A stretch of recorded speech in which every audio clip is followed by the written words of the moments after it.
నిన్న గౌరవ ముఖ్యమంత్రి వర్యులు చంద్రబాబు నాయుడు పోలవరం ప్రాజెక్టు గురించి శ్వేతపత్రాన్ని రిలీజ్ చేశారు. నాకు ఒకటి అర్థం కాని అంశం ఏంటంటే, ముఖ్యమంత్రి గారు ఎవరు బేస్ చేసుకుని, అంటే ఇది నేషనల్ ప్రాజెక్టు, దీనికి పోలవరం ప్రాజెక్ట్ అథారిటీ అంటే పీపీఏ అని ఉంది. దాంతో పాటు సిడబ్ల్యూసి, ఈ రెండు నేషనల్ ఇన్స్టిట్యూట్ ఉంది. ఈ పీపీఏ అథారిటీ దేనికి ఉందంటే, నువ్వు వైట్ పేపర్ కనుక రిలీజ్ చేయాలి అని అంటే పీపీఏ అన్నా మీకు సిఫార్సు చేసేదా? చంద్రబాబు నాయుడు గారు ఏ హోదాతో ఆయన వైట్ పేపర్ రిలీజ్ చేశారు నాకైతే అర్థం కాదు. అంటే పోలవరం ప్రాజెక్ట్ అథారిటీ ఏదైనా ఆథెంటిక్ గా సర్టిఫై చేసి 2014 నుంచి 19 దాకా చంద్రబాబు నాయుడు గారి హయాంలో ఎంత వర్క్ జరిగింది, 2019 నుంచి 24 దాకా జగన్మోహన్ రెడ్డి గారి హయాంలో ఎంత వర్క్ జరిగింది అని ఎక్కడైనా ఆథెంటిక్ గా ఇచ్చారా? ఈయనెవరండి రిలీజ్ చేయడానికి? రిలీజ్ చేసి నెపం తీసుకెళ్లి జగన్మోహన్ రెడ్డి గారి పైన నెట్గా ఉంది. నేను ఇవాళ పోలవరం ప్రాజెక్ట్ గురించి నేను గతంలో కూడా చెప్పా, మేము అధికారంలో ఉన్నప్పుడు, ఇప్పుడు మేము ప్రతిపక్షంలో ఉండి కూడా చెప్తా ఉన్నాం. మీరు ఆంధ్రప్రదేశ్ వ్యాప్తంగా లేకపోతే మీరు నిపుణులు ఎవరు తెచ్చుకుంటారో తెచ్చుకోండి, నేను వస్తాను, ఓపెన్ డిబేట్కి వస్తాను. ఓపెన్ డిబేట్కి వచ్చి మీరు ఏం నిర్వాకాలు చేశారు, మేము ఏం చేశామనే దాని గురించి చర్చిద్దాం. నేను ఇవాళ చెప్తా ఉన్నా, ఇదే చంద్రబాబు నాయుడు గారు ఎంత దుర్మార్గంగా పోలవరం ప్రాజెక్ట్ అథారిటీని కూడా పక్కన పెట్టి, వాళ్ళు ఇచ్చిన ప్రోటోకాల్స్ కూడా పక్కన పెట్టి, ఆయన ఒక నవయుగ కంపెనీకి ఒక కంపెనీకి వాళ్ళు నామినేటెడ్ నవయుగాకి ఇవ్వడం జరిగింది. ఇచ్చినప్పుడు వాళ్ళు ఏదైతే నీతి ఆయోగ్ నివేదిక కూడా ఇచ్చారు 2016లో. స్టేట్ గవర్నమెంట్, అప్పుడున్న స్టేట్ గవర్నమెంట్ మాకు నేషనల్ ప్రాజెక్ట్ మాకు అప్పచెప్పండి, మేము నిర్వహిస్తాము అని చెప్పి నీతి ఆయోగ్ లో 2016 రిపోర్ట్ లో కూడా ఉంది. ఇదే చంద్రబాబు నాయుడు గారు నేషనల్ ప్రాజెక్ట్ వాళ్ళు వదిలేసి ఉంటే ఈ వాటి కంప్లీట్ అయ్యేది కదా. ఈయన ప్రోటోకాల్ ఫాలో కాకుండా ఈయన వర్క్ చేసిన విధానం గురించి ఒక 2 నిమిషాలు ఎక్స్ప్లెయిన్ చేస్తాం. ప్రధానంగా ఫస్ట్ నదిని డైవర్ట్ చేస్తాం, పోలవరం దగ్గర నదిని డైవర్ట్ చేసి అక్కడ ఈసీఆర్ఎఫ్ డ్యామ్ కట్టాలి. కట్టి అది అప్రోచ్ ఛానల్ మీదుగా, స్పిల్వే మీదుగా, స్పిల్ ఛానల్ మీదుగా నదిని డైవర్ట్ చేయాలి. ఫస్ట్ వీళ్ళు చేయాల్సిన కార్యక్రమం ఏంటంటే, first approach channel, spillway, spill channel, hydraulic gates పెట్టిన తర్వాత, ఆ ప్రాసెస్ కంప్లీట్ అయిన తర్వాత అప్పుడు ఈసీఆర్ఎఫ్ డ్యామ్ కట్టే ముందు coffer dam, up stream coffer dam నిర్మాణం చేయాలి. దాని తర్వాత డౌన్ స్ట్రీమ్ కాఫర్ డ్యామ్ నిర్మాణం చేయాలి. ఈ 2 కాఫర్ డ్యామ్లకి మధ్యలో ఉన్నది ఈసీఆర్ఎఫ్ డ్యామ్, అక్కడ నిర్మాణం చేస్తారు. ఆ ఈసీఆర్ఎఫ్ డ్యామ్ కింద ఉండేదే డయాఫ్రమ్ వాల్. ఆ డయాఫ్రమ్ వాల్ అంటే ఫౌండేషన్, కిందన రాతి నేల తగిలేదాకా అది 50 మీటర్లు ఉండొచ్చు, 100 మీటర్లు ఉండొచ్చు, ఎంత కిందకైనా వెళ్ళి ఆ డయాఫ్రమ్ వాల్ ని నిలబెట్టిన తర్వాత అప్పుడు ఈసీఆర్ఎఫ్ డ్యామ్ దానిపై నిర్మాణం చేయాలి. ఇది ప్రోటోకాల్.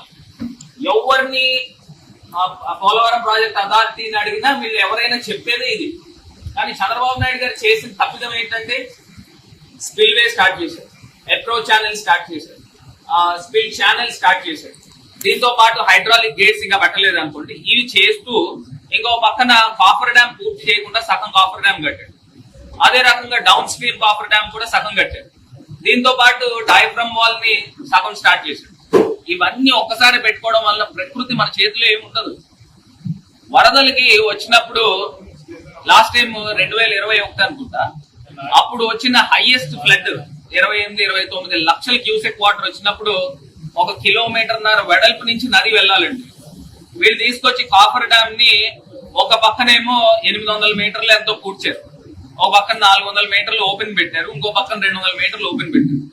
ఇంత వాటర్ వచ్చినప్పుడు ఏమవుతుంది, హై వెలాసిటీ 28 లక్షల క్యూసెక్ ప్రెషర్, నాకు తెలిసి 1,00,000 క్యూసెక్ ప్రెషర్ అవుతుంది. అంత హై వెలాసిటీ వాటర్ రావడం వలన డయాఫ్రమ్ వాల్ బ్రీచ్ అయింది, కింద ఉన్న డయాఫ్రమ్ వాల్ ని ఎత్తుకుని వెళ్ళిపోయింది. దాంతో పాటు ఈసీఆర్ఎఫ్ డ్యామ్ ప్రాంతం ఏదైతే ఉందో ఆ ప్రాంతంలో పెద్ద పెద్ద స్టవర్స్ పడి అగాధాలు అంటే గొయ్యలు కింద పడిపోయింది. పడిపోవడం వలన ఈ పోలవరం ప్రాజెక్ట్ డిలే అయింది. ఈ తప్పిదాలు చేసింది ఏ ప్రభుత్వంలో జరిగిందంటే చంద్రబాబు నాయుడు గారి ప్రభుత్వంలో కాదా? మళ్ళీ నేను నిన్న ఆయన నివేదిక ఇచ్చిన దాంట్లో ఈయనే 70% 80% కంప్లీట్ చేశాడంట. జగనన్న గారు కేవలం 2% 3% చేశారని చెప్తా ఉన్నారు. నేను ఇవాళ చెప్తా ఉన్నా, coffer dam, up stream coffer dam ఎవరి హయాంలో కంప్లీట్ అయిందండి? జగనన్న ప్రభుత్వంలో కాదా? డౌన్ స్ట్రీమ్ కాఫర్ డ్యామ్ ఎవరి హయాంలో కంప్లీట్ అయిందండి? జగనన్న ప్రభుత్వంలో కాదా? మొత్తం స్పిల్వే కంప్లీట్ చేసి హైడ్రాలిక్ గేట్స్ పెట్టి నీరుని నదిని డైవర్ట్ చేసి ఈ స్పిల్ ఛానల్ మీదుగా పంపించింది ఎవరి హయాంలో పంపించారండి? ఈ నీరంతా కూడా జగనన్న గారి ప్రభుత్వంలో కాదా? మరి ఇన్ని కంప్లీషన్ చేసిన ప్రభుత్వం జగనన్న గారి ప్రభుత్వం అయితే కేవలం జగనన్న 4% కంప్లీట్ చేశాడు, 5% కంప్లీట్ చేశాడని తప్పుడు లెక్కలు ఇస్తా ఉన్నారు.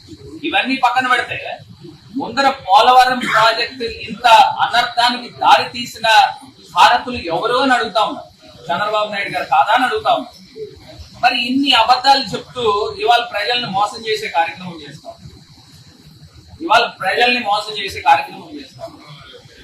నిజంగా జగనన్న వచ్చిన తర్వాత ఆ స్టవర్స్ పడిన తర్వాత ఏదైతే ఈసీఆర్ఎఫ్ డ్యామ్ కట్టాలో అక్కడ హైడ్రాలిక్ కంపాక్షన్ చేసి శాండ్ ని కొన్ని లక్షల టన్నులు శాండ్ తీసుకుని వచ్చి దాన్ని అంతా కూడా ఒక నున్నగా క్రికెట్ స్టేడియం లా తయారు చేశారు, గ్రౌండ్ లా. దానిపైన అప్పుడు ఈసీఆర్ఎఫ్ డ్యామ్ కట్టారు. ఇవన్నీ పక్కన పెడితే ఇంకా రాబోయే రోజుల్లో కొన్ని అనర్థాలు కూడా జరిగేదానికి అవకాశం ఉంది. ఒకటి, కాఫర్ డ్యామ్ యొక్క పీరియడ్, అది సస్టైన్ అయ్యే పీరియడ్ కేవలం 3 సంవత్సరాలు అనుకుంటా నాకు తెలిసి.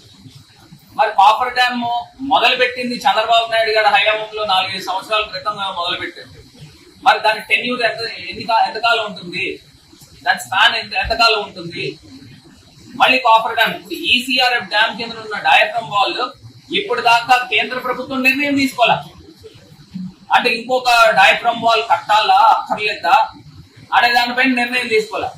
ఇదే చంద్రబాబు నాయుడు గారు ఇప్పుడు ఎన్డీఏ ప్రభుత్వంలో కీలకమైన భాగస్వామి కింద ఉన్నారు. మరి భాగస్వామి కింద ఉన్నప్పుడు సెంట్రల్ గవర్నమెంట్ ని డిమాండ్ చేయాలి కదండి. డిమాండ్ చేసుకోకుండా 4 సీజన్లు పడుతుంది అంటే 4 సంవత్సరాల్లో గానీ నేను ఏం చెప్పలేను అనే మాట ఎట్లా మాట్లాడతారు? మరి ఇదే చంద్రబాబు నాయుడు గారు ఎన్డీఏ 2014లో ఉన్నప్పుడు ఆయన ఒక స్పెషల్ ప్యాకేజ్ ఒప్పుకుని 20,000 కోట్లు పోలవరం ప్రాజెక్ట్ కి ఇస్తే సరిపోతుంది అని ఆయన ఒప్పుకున్న మాట నిజం కాదా? సాక్షాత్తు కేంద్ర మంత్రివర్యులు పీయూష్ గోయల్ గారు ఒక సందర్భంలో కూడా చెప్పారు. మరి జగనన్న వచ్చిన తర్వాత ఆయన ఏం చేశాడండి? జగనన్న వచ్చిన తర్వాత ఆయన కేంద్ర ప్రభుత్వంతో మాట్లాడి ప్రధానమంత్రి గారితో మాట్లాడి రివైజ్డ్ కాస్ట్ ఎస్టిమేషన్ 2019-20 గాను 55,000 కోట్లు అవుతుంది, దాన్ని ఆమోదించండి అని కేంద్ర ప్రభుత్వం దృష్టికి తీసుకెళ్లారు. తీసుకెళ్లిన తర్వాత జల్ శక్తి మినిస్టర్ ఆమోదించింది 47,800 కోట్లు ఎంతో, దాన్ని ఆమోదించారు. పీపీఏ ధృవీకరించింది. మరి ఇవన్నీ కూడా ఎవరి ప్రభుత్వంలో జరిగినాయి? జగనన్న ప్రభుత్వంలో కాదా? ఇవాళ చంద్రబాబు నాయుడు గారు అబద్ధాలు మాట్లాడుతూ ఇవాళ ప్రజలను మభ్యపెట్టే కార్యక్రమం చేస్తా ఉన్నారు. ఇది ప్రధానమైన అంశం. రెండోది, ఏదైతే వైఎస్ఆర్ కాంగ్రెస్ పార్టీ కార్యాలయాలపై ఏదైతే అక్కడ తాడేపల్లిలో ఒక కార్యాలయాన్ని ధ్వంసం చేశారు, కూలగొట్టారు. ఇంకా ఆంధ్రప్రదేశ్ వ్యాప్తంగా 18 కార్యాలయాలు ఎన్నాటి పైన నోటీసులు ఇచ్చి దాన్ని తొలగించే కార్యక్రమము చేస్తాం. దాని తర్వాత మేము హైకోర్టుకు వెళ్ళాము, స్టే వచ్చింది, స్టేటస్ కో వచ్చింది. అది పక్కన పెడితే ఇవాళ ఇదే తెలుగుదేశం పార్టీ, ఇదే చంద్రబాబు నాయుడు గారిని అడుగుతాము, మీరు 2014 నుంచి 19 దాకా అధికారంలో ఉన్నప్పుడు ఎక్కడెక్కడ ఎన్నెన్ని భూములు మీరు తీసుకుని ఉన్నారు? ప్రభుత్వం తరఫున మీరు 1000 రూపాయలు ఎకరానికి లీజ్ తీసుకోవడం వాస్తవం కాదా? కడపలో తీసుకున్నారు, గుంటూరులో తీసుకున్నారు, అదేవిధంగా మచిలీపట్నంలో తీసుకున్నారు, శ్రీకాకుళం తీసుకున్నారు, విజయనగరం తీసుకున్నారు, విశాఖపట్నం తీసుకున్నారు. నేను చెప్పుకుంటూ వెళ్తే ఇంత పెద్ద లిస్ట్ వస్తుంది. మరి ఇన్ని చోట్ల మీరు 1000 రూపాయలకి నామమాత్రం లీజులు తీసుకున్నప్పుడు మేము అధికారంలో ఉన్నప్పుడు ఎప్పుడైనా వాటికి జోలికి పోయినామా? ఎప్పుడైనా వాటిని కూలగొట్టే కార్యక్రమం చేశామా? మీరు ఒక జీవో రూపేణ తీసుకుని వచ్చారు, క్యాబినెట్ నిర్ణయం తీసుకున్నారు, జీవో రూపేణ తీసుకుని వచ్చారు, అది లీజు రాయించుకున్నారు. ఇదే సిస్టమ్ వైఎస్ఆర్ కాంగ్రెస్ పార్టీ మరి ప్రభుత్వం ఉన్నప్పుడు కూడా ఇదే సిస్టమ్ జీవో రూపేణ అథెంటిక్ గానే చేసామే. మరి దీనిపైన ఎందుకు మీరు ఈ రకమైన కార్యక్రమాలు చేస్తాం? మీ సొంత డబ్బుతో ఏమన్నా కార్యాలయాలు నిర్మాణం చేసుకున్నామా? లేదా ప్రభుత్వ డబ్బుతో ఏమన్నా కార్యాలయాలు నిర్మాణం చేసుకున్నామా? లేదు కదా. ఇది ఒక్కసారి ప్రజలు గమనించగలరు. నేను కావాలంటే ఈ లిస్ట్ కూడా నేను చదువుతాను. ఇదే చంద్రబాబు నాయుడు గారు ఎక్కడెక్కడ వాళ్ళ పార్టీ కార్యాలయాలు తీసుకుని ఉన్నారో ఆ లిస్ట్ కూడా నేను కావాలంటే చదువుతాను. ఇది కాకుండా మరి హైదరాబాద్ దగ్గరికి వచ్చేసరికి మరి ఏదైతే తెలుగుదేశం పార్టీ కార్యాలయానికి బంజారా హిల్స్ లో కేటీఆర్ పార్క్ ఎదురుగుండం, మరి హైదరాబాద్ లో మనకు నూకలు లేవు, పార్టీ ఎలాగా ఆల్మోస్ట్ తీసేశారు. అది ఎక్కడ వేరే వాళ్ళ చేతుల్లోకి వెళ్ళిపోతుందని ఆ పార్టీ కార్యాలయాన్ని లీజ్ తీసుకున్న దాన్ని ఎన్టీఆర్ ట్రస్ట్ గా మార్చడం వాస్తవం కాదా అని అడుగుతా ఉంది. మరి ఇలా ఇన్ని కార్యక్రమాలు చేసి ఇవాళ లీజులు ఎక్కడెక్కడ తీసుకున్నారు అనే దానిపైన ఒక్కసారి నేను చిన్న వివరణ ఇస్తాను.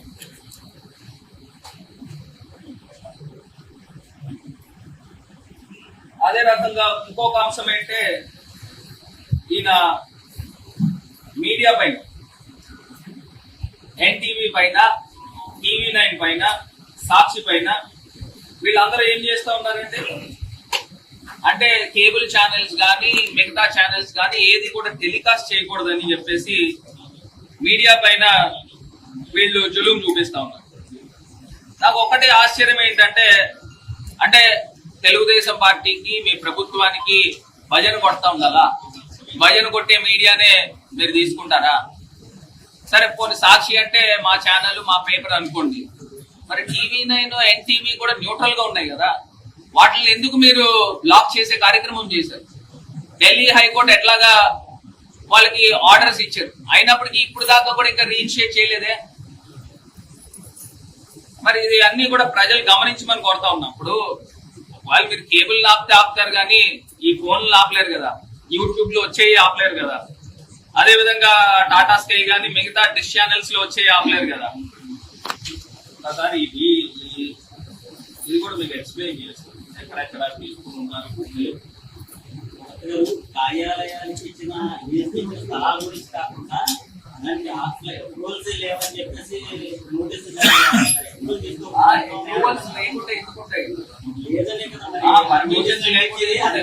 స్టేట్ వైడ్ ఒక జీవో తీసుకుని వచ్చారు, క్యాబినెట్ డెసిషన్ తీసుకున్నారు. క్యాబినెట్ డెసిషన్ తీసుకున్నప్పుడు ఇంకా పర్మిషన్స్ లేకపోకుండా ఎలా ఉంటుంది? తీసుకోకుండా ఎందుకు ఉంటుంది?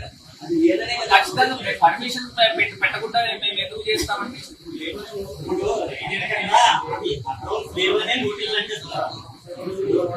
లేకపోతే సంబంధిత కౌన్సిలర్ కానీ అలాంటివి అప్రూవల్ దానికి లేదు ఒక బిల్డింగ్ చిన్న ఇల్లు అప్రూవల్ తీసుకోకపోతే దాన్ని దాన్ని చట్టపరంగా ఏ రకంగా ఉందో ఆ రకంగా చట్ట ప్రకారంగానే పోతామంటే చట్ట ప్రకారంగానే పోతాము.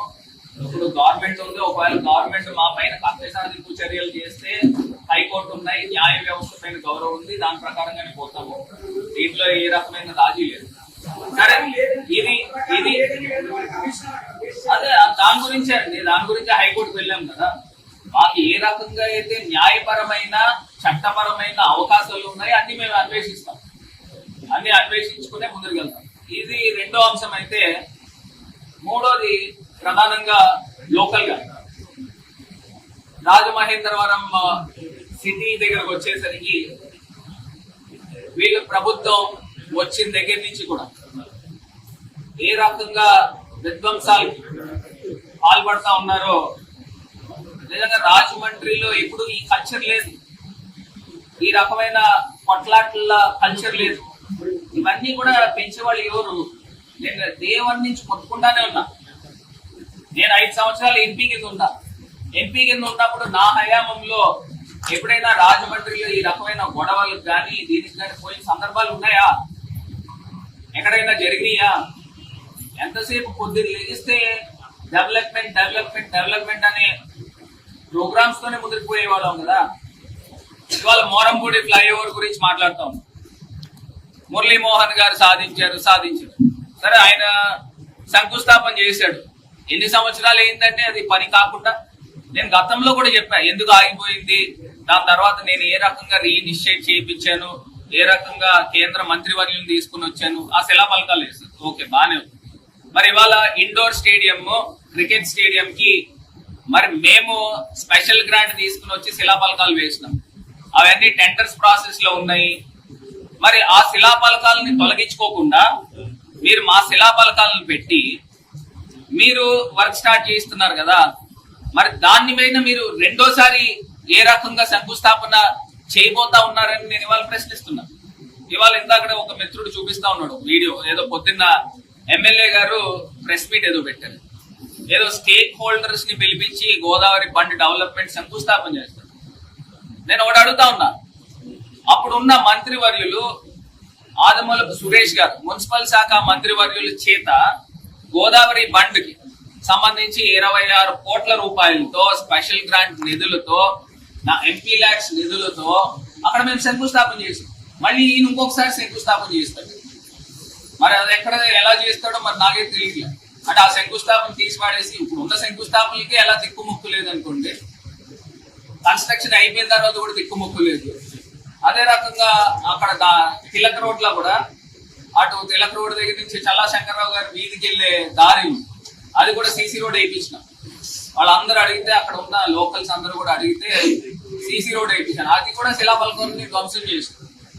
మరి రెండోసారి శిలాఫలకాలను ఎట్లా చేస్తారో ఒకసారి గౌరవ శాసనసభ్యులు సమాధానం చెప్పారు.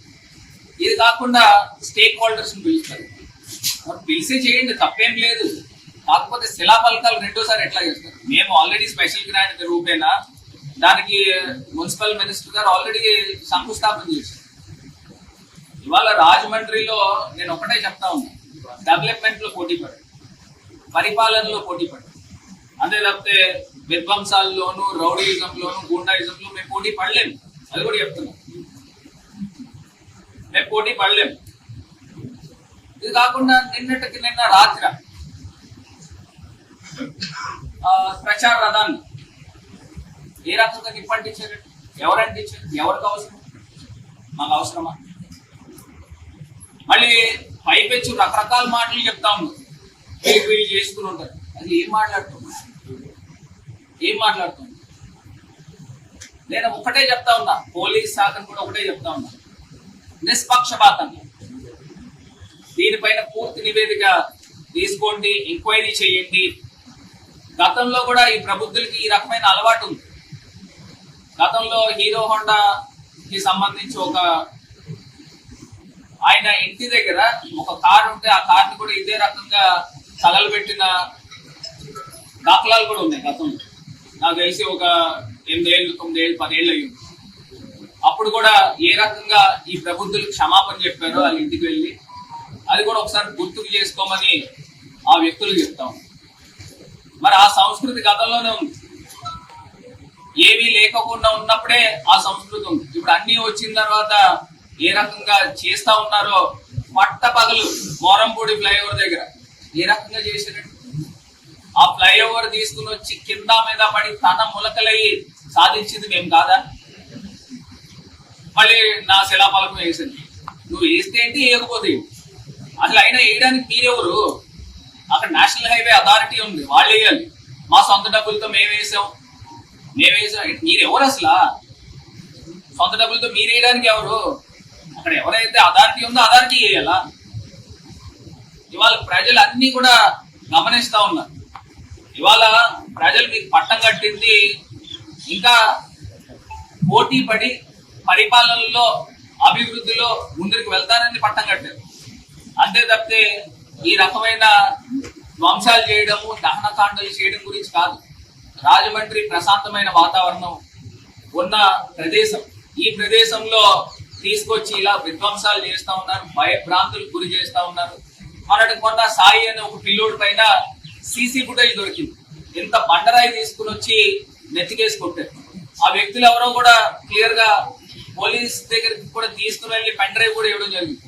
మరి వాళ్ళని ఏం అరెస్ట్ చేశారో నాకేం తెలియదు. ఇప్పుడు దాకా అరెస్ట్ చేశారో లేదో కూడా నాకు తెలియదు. అంటే 16 కుట్లు నెత్తిపైన పడితే మరి ప్రాణం పోయేదే కదా. మరి అలాంటి వాళ్ళని ఇంకా ఈ సభ్య సమాజంలో ఇంకా అలా వదిలేస్తానా? మొన్నటికి మొన్న మా పార్టీ నాయకులు ఇళ్ల పైన దొమ్మికెళ్ళారు, కొట్లాడికెళ్ళారు. అసలు ఇది ఎక్కడ సంస్కృతి? అర్ధరాత్రి 12ంటికి దొమ్మికెళ్తారా, కొట్లాడికెళ్తారా? ఇదేనా మీకు ప్రజలు ఇచ్చిన ఆశీర్వదించింది? మీరు చేసే కార్యక్రమం ఇవేనా? ఎంతో గొప్ప ఆశయాలతో ముందుకు వెళ్ళాలి. రాజమండ్రి కీర్తి ప్రతిష్టలు పెంచండి. ఈ రకంగా అనుమానంగా సోషల్ మీడియాలో పెడతా ఉంటే లాక్స్ లో వ్యూవర్షిప్ వస్తా ఉంది. సోషల్ మీడియాలో పెడతా ఉంటే 40 లక్షలు 50 లక్షల మంది చూస్తా ఉన్నారు. అంటే ఇంతమంది చూస్తా ఉన్నారు అని అంటే వీళ్ళు ఎంత దారుణాలకి పాల్పడతా ఉన్నారు అనేది ప్రజలు చూస్తా ఉన్నారు. తగిన రోజు వస్తుంది, మళ్ళీ బుద్ధి చెప్తారు. ఇవాళ ప్రజలందరూ కూడా ఎదురు చూస్తా ఉంటారు. ఈ చంద్రబాబు నాయుడు గారు చెప్పిన మాటలు ఏంటంటే, జగనన్న నేను 1 ఇస్తానంటే ఈయన 2 ఇస్తాను, జగనన్న 2 ఇస్తానంటే నేను 4 ఇస్తానని రకరకాలైన ఊటకు మాటలు చెప్తారు. నేను వాళ్ళు చెప్తా ఉన్నా, అమ్మఒడి జగనన్న ఒకరికే ఇస్తానంటే ఇంట్లో 3 4 అమ్మఒడి ఇస్తాము. మరి ఏ రకంగా ఇస్తారో మేము కూడా చూస్తాం. మీకు ఖజానాలో డబ్బులు ఎక్కడి నుంచి మీరు సంపద సృష్టించి ఏ రకంగా ఇస్తారో చూస్తాం. మీరు నిజంగా ఇస్తే మొట్టమొదటి ఆనందించేవాడిని మేమే. అదే రకంగా వాలంటీర్ వ్యవస్థ కిందన నిన్న ఒక మంత్రి మాట్లాడుతూ చెప్తా ఉన్నాడు, వాలంటీర్స్ ఉండొచ్చు ఉండకపోవచ్చు. ఇదేం మాట? ఉండొచ్చు ఉండకపోవచ్చు అంటే మీరు వాలంటీర్స్ కి మేము 5,800 ఇస్తే మేము 10,000 ఇస్తామని చెప్పిన మాట చంద్రబాబు నాయుడు గారు కాదని అడుగుతా ఉన్నాం. మరి ఉండొచ్చు ఉండకపోవచ్చు అనే పదాలు ఎక్కడి నుంచి వస్తా ఉన్నాయి? ఎందుకు మాట్లాడుతూ ఉన్నారు? అంటే ఇది మొదటి మోసం చేసే కార్యక్రమం చేస్తాం. ఇవాళ మేము చెప్తా ఉన్నాము, ఒక నెల రోజులు అటు ఇటు కావచ్చుగా, ఖచ్చితంగా ప్రజల పక్షాన్ని నుంచుంటాం. ప్రజల పక్షాన్ని నుంచుని గొంతు లెగిసి మళ్ళీ మాట్లాడతాం. ప్రజల పక్షాన్ని నుంచుని చేతులు కలిపి ప్రజా పోరాటం చేస్తాం అవసరమైతే. నాకు తెలియక అడుగుతానండి, అసలు జిల్లాలో అసలు ఇసుక రీచ్ల దగ్గర కానీ ఇసుక పాలసీ ఇంకా రాలేదు. అక్కడ నేషనల్ హైవే దగ్గర ఎన్ని టన్నులు ఇసుక ఉందండి? కొన్ని వేల టన్నులు ఉంటుంది, 90,000 టన్నులు. అది ఏమైపోయిందండి? ఇది ఎవరికి ఇచ్చారండి? ఉచితంగా ఇచ్చారా? ఫ్రీ ఇసుక అన్నారు, ఉచితంగా ఎక్కడైనా ఇచ్చారా?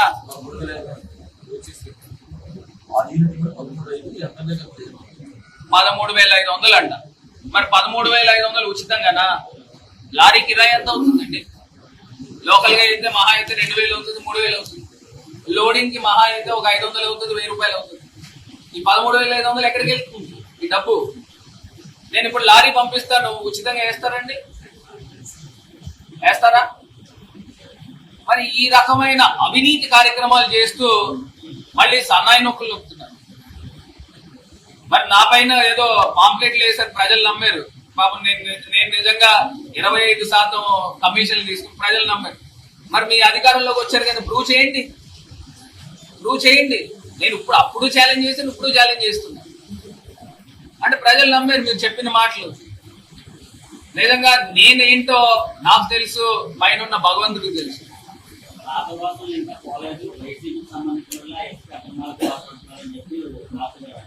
అంటే వీళ్ళు ఏం చేస్తున్నారు? నిద్రపోతున్నారండి. అంటే వీళ్ళు ప్రభుత్వం వచ్చింది నిద్రపోతా ఉన్నారా? లేదా అన్న వేరే ఏం పనులు చేస్తున్నారు? మీకు ఇచ్చింది ఏంటి? దేనికి అధికారంలో ఇచ్చింది? మేము 4 రోజుల పాటు మేమేం మాట్లాడలేదు కదా. మీరు ఏదో మంచి చేస్తారు, సరే ఏం చేస్తారో చూద్దామని మాట్లాడుతుంటే పాత వాసనలు కాకమ్మ కౌలు ఎవరేంటారు? నేను ఇందాక కూడా నేను గతంలో మా ప్రభుత్వంలో ఉన్నప్పుడు ఇసుక పైన 1,000 కోట్ల రూపాయలు ప్రభుత్వ ఖజానాకి ఆదాయం వచ్చింది. అది మర్చిపోబాకండి. ఇవాళ ఇసుక పాలసీ డిసైడ్ చేయకపోకుండా ఇవాళ ఫ్రీ ఇసుక పేరుతో ఇక్కడ బయట ఓపెన్ గానే తీసేస్తా ఉన్నారు, రీచ్ లో కూడా తీసేస్తా ఉన్నారు, మిషన్లు పెట్టి తీస్తా ఉన్నారు. మరి ఆ పాలసీ డిసైడ్ కాకుండా మరి ఏం చేస్తున్నారో మరి ప్రజలే దీన్ని గమనించాల్సిందిగా కోరుతున్నాను. ఎందుకంటే ఇప్పుడు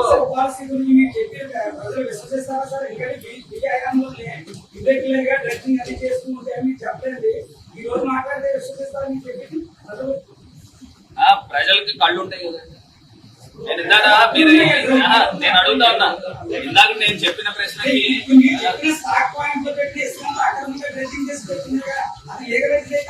అక్రమంగానే ఎలా చెప్తారు? ఇప్పుడు ఇందాక చెప్పారు 90,000 టన్నులని, దానికంటే ఒక రికార్డ్ ఉంటుంది, లేకుండా ఎందుకు ఉంటుంది? లేకపోతే అలా కాదండి, కాదు మీ మీడియా మిత్రులకి మీ మీడియా మిత్రుడే చెప్పాడు 90,000 టన్నులు, నాకు కూడా తెలియదు, నాకు కూడా తెలియదు. ఎలా చెప్తారండి ఆ గొట్టలు 90,000 అంటే ఇప్పుడు నేను ఇసుక వ్యాపారం చేసేవాడు అలా కాదు, ఉంటే నాకు తెలుస్తుంది, నాకు తెలియదు కదా. మనకి ఆటల్లో ఏ రకమైన చేతి వాసనలు లేకపోతే చేతి వాటాలు లేవు, నేనేంటో ప్రజలకు తెలుసు.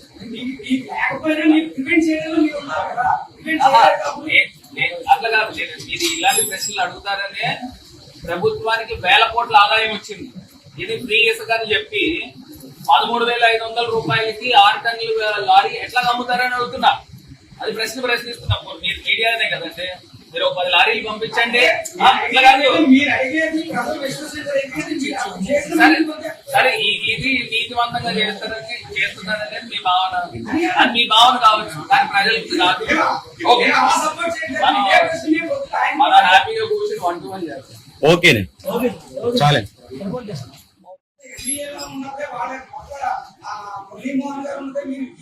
నేను దానికి కూడా వివరణ ఇస్తాను. నేను కనుక తీసినట్టు మీరు రుజువు చేస్తే,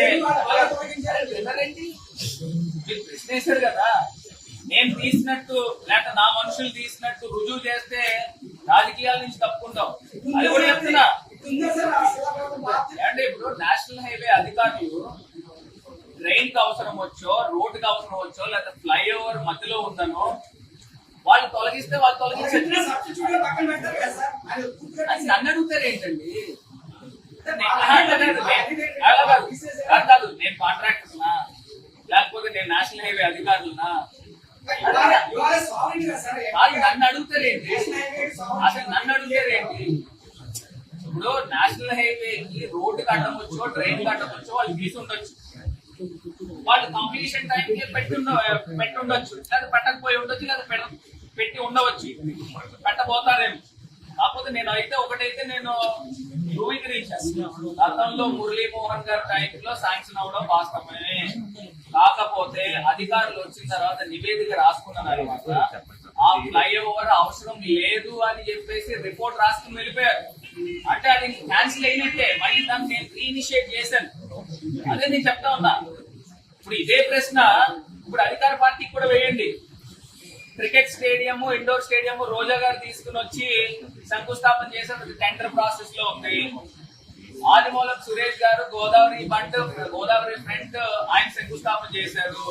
వాటికి శిలాఫలకాలు ఉన్నాయి. ఆ శిలాఫలకాలు డిస్టర్బ్ చేయకోకుండా వీళ్ళు ఉంచి ఆ సాంప్రదాయాన్ని గౌరవిస్తారా? వాళ్ళు చెప్పిన మాటలు చెప్పారు కదా, ఇక్కడ కూడా అంతే కదా. ఆ సాంప్రదాయాన్ని గౌరవిస్తారా?